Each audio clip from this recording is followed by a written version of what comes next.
皆様こんにちは。いつも動画のご視聴誠にありがとうございます。本日はですね、冒頭からね、公式のディスコードのことと、あとは私なりのこのゲームに対する、見解というか、思っていることとかっていうのを、この際なんでね、述べさせていただこうかなと思うんですが、公式のディスコードがね、Since the version update, ニーハオニーハオ、在人をシリベンみたいな感じでね、案内が来たわけですけれども、ざっくりね、長々書いてあること、コンボ B の修正をしたんだけれども、プレイしてくださっている皆様に対して、いいゲーム環境というのを提供できなかったと。なので、元に戻しますよ、というようなことと、補填でね、ダイヤとかを上げますよ、というようなこととかが書かれているんだけれども、おそらくね、問い合わせがあって修正したとかっていうシーンは定かではないんだけれども、多分、乗客ですね。課金をしまくってる方とか、そういった方のガチの問い合わせというのが、多分相当来たんでしょうね。で、急遽、元に戻すよというような案内をディスコードでしてくださってたんだけれども、そうよね。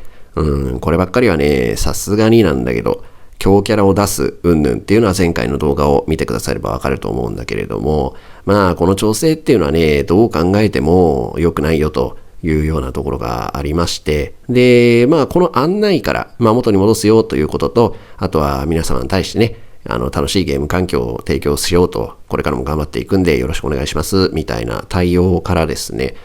ゲーム自体を続けていくっていうような、そういった前向きな姿勢でね、ゲームの運営をしてくださってるなということはよく理解できたので、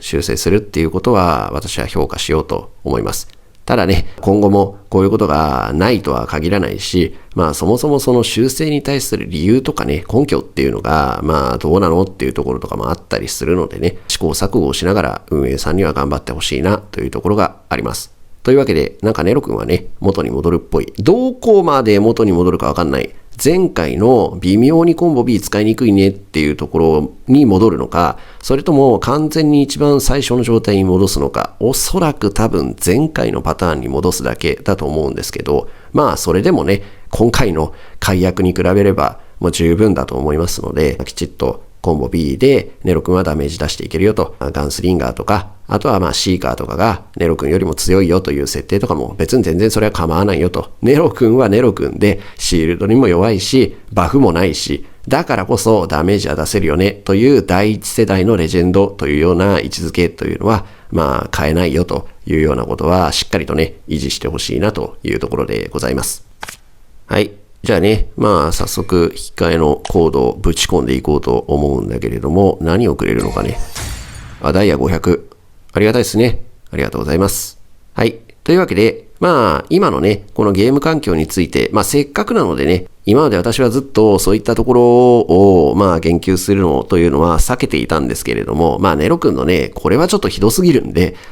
動画をね、ちょっとネガティブな感じの動画をいくつか出したことはあったんだけれども、今まで私がこの DMC の動画を投稿している中で、バグだったりとか、ガチャの確率だったりとか、ゲーム環境とかについて、一切そういう文句を言わなかったというのは、皆様ね、動画を見てくださってればわかると思うんだけれども、動画投稿者だからさ、ネタとしてそういうのはいろいろあるから、バグがあるだなんだとかっていうのは全然出していけばいいんだけれども、私はそういうところにそもそもの話文句がなかったっていうところがあるんですよね。以前ね、過去の動画にもある通り、業に入りたら業に従いなんで、このゲームに文句があるんだったらやめりゃいいじゃんという考え方だったのと、プラス、正直な話を言わせていただきますね。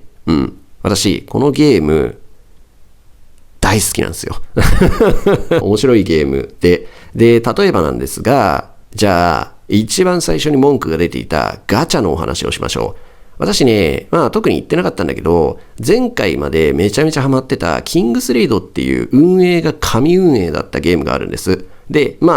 別のゲームでもいいです。何でもいいんだけど、そのキンスレっていうゲームは、アサシンだったり、魔法使いだったり、弓矢だったりとかっていうキャラクターのガチャ、武器のガチャというのが闇ガチャだったんですね。で、天井とかそういうシステムも一切ないという状態で、武器の凸だったり、そういったことをやっていた手前ですね。このゲームのガチャシステムって、私、闇ガチャをやっていた人からすると非常に親切なんですよね。キャラクター1回すり抜けたら、次の90回で絶対引けるよ。めっちゃ親切なんですよ。で、90回とかのシステムも、基本90まで全部確率が変わらないというのではなく、30回かな ?20 回70回ぐらいまでは確率は変わらないんだけど、残りの、20回のところで、徐々に確率が上がっていって、90回まで引くと確率が 100% になるよ、みたいな。要は天井救済ではないんだけれども、残り20回ぐらいのところで確率がバチクソ上がるよと。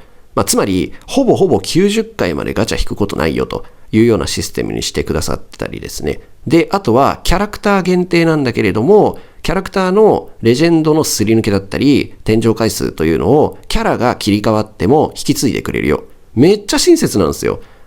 だから私は過去の動画含めてなんですが、ガチャの確率とか、すり抜けがどうとか、ガチャに関して文句言ったことって一回もないでしょ。満足してるから。なので、ガチャに対する文句とかも一切なかったんですね。で、武器ガチャに関しては、そういったキャラガチャとはちょっと違う方式になってるから気をつけてねというようなお話とかはしたことあるんだけれども、ガチャに関しても私は親切だなと思ってて、原神とかね、非常に有名なゲームとか、私、ソシャゲやらない人なんで全然わかんないんだけれども、基本はなんかね、だいたいこういうシステムに最近なってるっぽいよね。天井90回とかで、すり抜けだったらどうこうで、みたいな。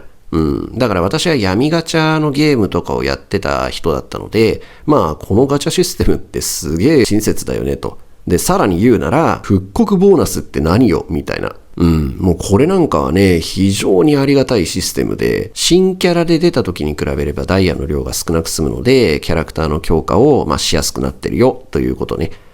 当然ね、新キャラで引いた方が早くそのキャラを使えるし、各コンテンツとかを人よりも早くダメージを出していく、スコアを出していく、報酬を取っていくというようなことができますから、だから結局のところは、早くキャラを引いた方がいいというのはあるんだけれども、私みたいにキャラクターの強化が目的。というような感じで、別に早く引くっていうことにはこだわってないよという人にとっては、ガチャのシステム、そしてこの復刻の割引というのとかは非常に親切で、もうすごくいいゲームだなというところがあるんですよね。で、あとは細かいところなんだけれども、一番最初結構言われてたのが、スタミナ回復遅すぎてやることね。わかるんだけれども、ソシャゲというか、スマホ自体を頻繁に触りたくない私からするとですね、240現状ね、マックス240までって、これちょっと25時間とかそれ以上出ないからわかんないんだけれども、26時間とか27時間ぐらいかかるのかな、マックスまで回復するの。非常にありがたいんですよ。ソシャゲってさ、だいたいスタミナ制のやつが多いんだけれども、スタミナがね、12時間とか、9時間とかで全回復しちゃうやつって、やっぱ溢れるのがもったいないんで、ちょこちょこ画面を見ちゃうんですよね。だけど、そういうのではなく、24時間じゃないと回復しないよっていうのは、あまり携帯を触りたくないという人にとっては、非常にありがたいシステムで、なので、私はスタミナ回復が遅いとかっていう文句も一度も言ったことないんですよね。これで満足してるんで。ありがたいですよね。キャラクターの追加とかっていうのも、私がサービス開始から、このゲームに対して思っていたこと、予想していたことっていうのがあって、このゲームってデビルメイクライっていう据え置きだったゲームを媒体としてやってるわけだから、キャラクターを無限に100体200体って増やすことできないよね。ということは、運営側の立場で立って考えると、どうやって課金させるかなということが難しいゲームだよねということを考えていたんですね。で、プラス課金をしてる方っていうのは武器とかキャラっていうのを速攻課金終わっちまうということがあるので、やることなくなっちゃうよねと。っていうところがあって、まず収益を確保するのってこれ結構難しいよなというところと、キャラクターはそんなにバコバコ増えていくゲームじゃないねということ。で、さらに付け加えさせていただくなら、これ長く続ける、サービスを運営していくって相当難しいんじゃないかな、ということを、サービス開始当初から思っていたことだったんですね。なんだけれども、そういったところがね、うまくコンテンツ増やしたりとか、そういう調節とかをしてみて、1年、2年、3年とか続けられるんだったら頑張ってほしいなというふうに思っていたんだけれども、行き着くところは、重課金者も無課金者も、どこだと思います？ごめん。今動画撮ってんだ。DH？ タイムアタック。行きたいね。ごめん。ちょっと動画撮ってんだ。すまん。また今度呼んでくれ。すまん。で、行き着くところはですね、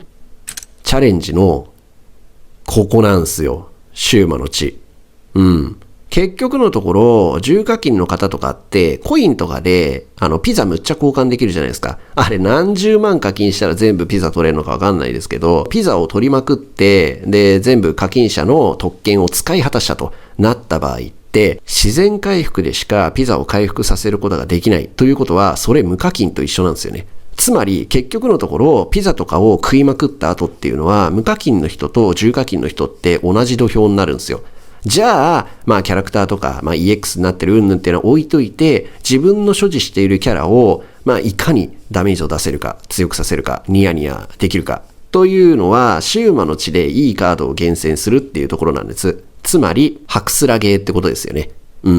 なので、ここからはね、私が今後、このゲームは運営さんがね、こういうことを考えてやっていったら、ユーザーが増えるんじゃねえか、ユーザーが楽しめるんじゃねえかということを大きく分けて2つ。新規の方と既存の方に対してね、私が企画担当をするような、実行部の人間だとしたらと仮定して、こういった提案を私だったらするだろうなというお話を最後にして終わりにしようと思うんだけれども、じゃあね、シウマの地のことを言ったんで、既存ユーザーに対するイベントですね。それ、私はずっと、サービス開始当初から、これハクスラゲーだよね、というのがあったので、こういうイベントをやった方がいいよね、ということが一個ずっと思っていることがあって、それはデビルカードの厳選のイベント。で、これどういうことかというと、デビルカードって今、シウマの地で、20スタミナとかを使って、ガチャガチャやるわけですけれども、これってね、正直少ないのよ。先ほどお話しさせていただいた通り、無課金の方も重課金の方も、結局のところ行き着くところというのは、シウマの地の集会というところなんですよね。なので、そのシウマの地のイベントをやることによって、例えば、私だった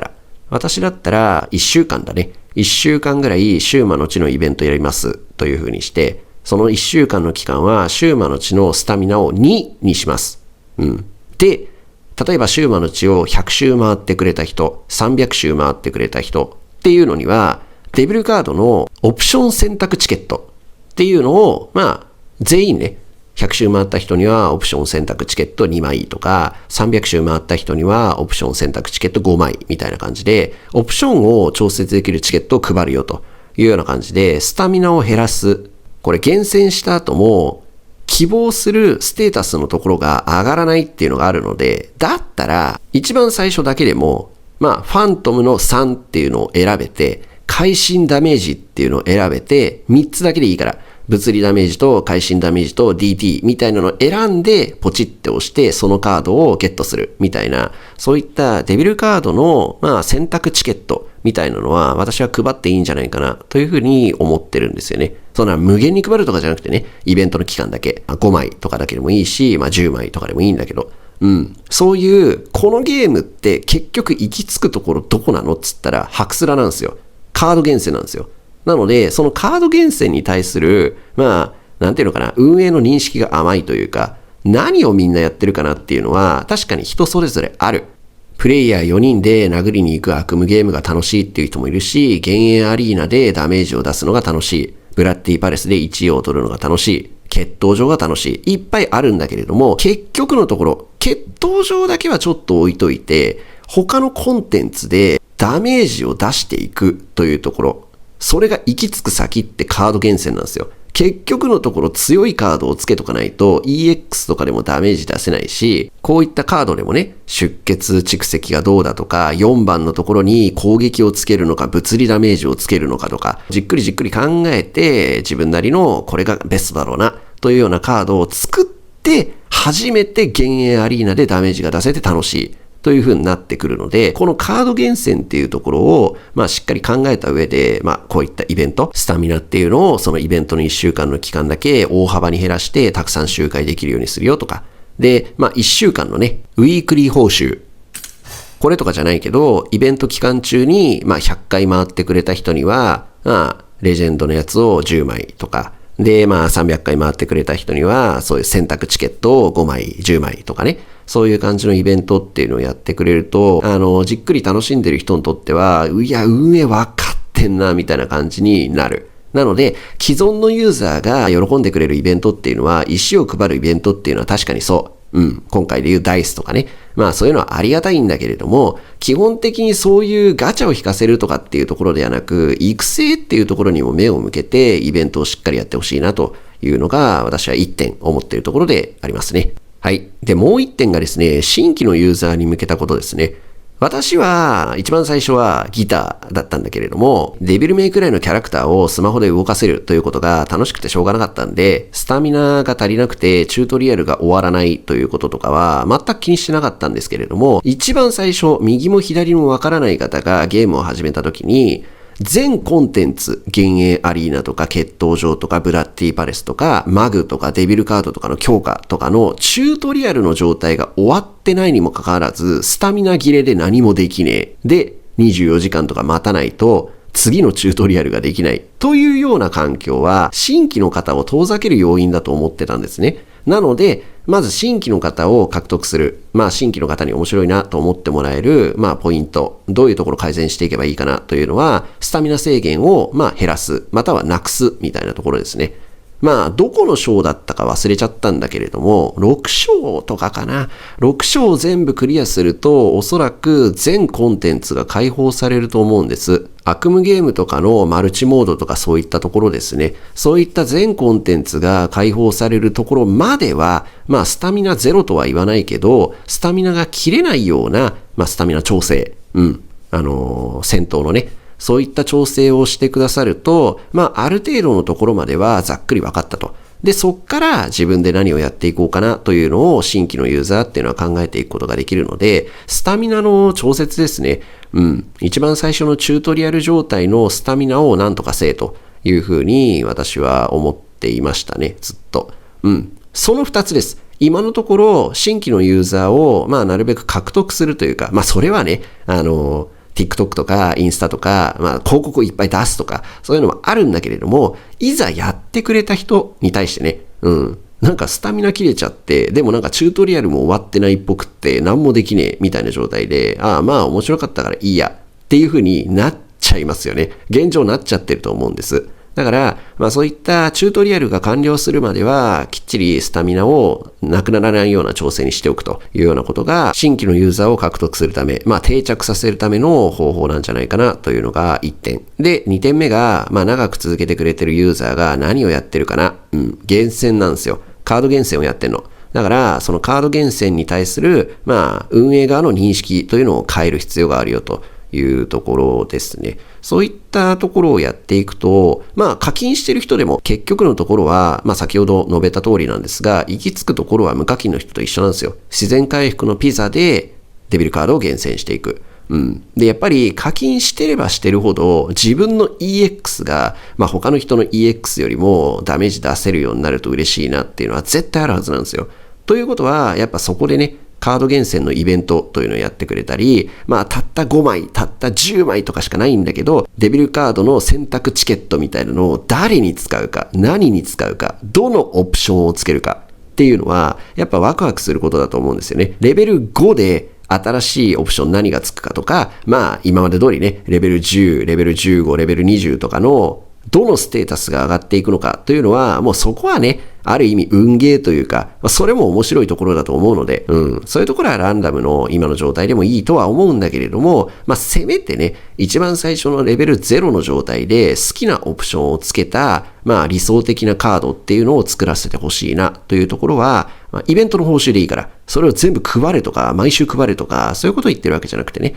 そういったレベルカードのイベントというので、そういうカード、選択チケットっていうようなアイテムとかがあったら親切じゃないかな。なお面白くなるんじゃないかな。ということが、私が、もしね、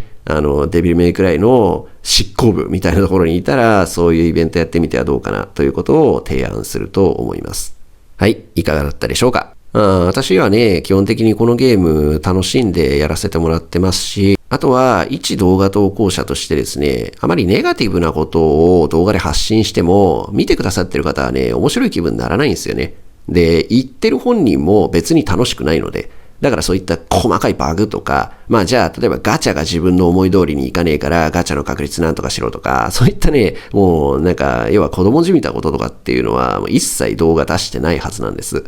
それは意識してたんで。そんな動画出したところでしょうがねえよなと。ただ今回のネロ君に関しては、ネロ君を直せとか、ネロ君が弱えとかって文句じゃなくて、なんでこういうことやってんのというような運営に対する疑問を投げかけたわけですよね。